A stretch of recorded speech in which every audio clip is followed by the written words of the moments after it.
Hola, y en este video te muestro cómo cambiar el formato horario en GARMIN FORERUNNER 265.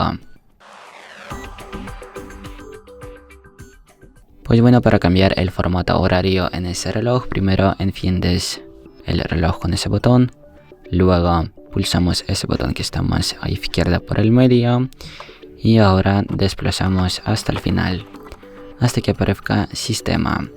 Ahora en sistema, bajamos y seleccionamos segunda opción hora, y aquí tenemos formato horario y cambiamos a formato de 12 horas, 24 o militar.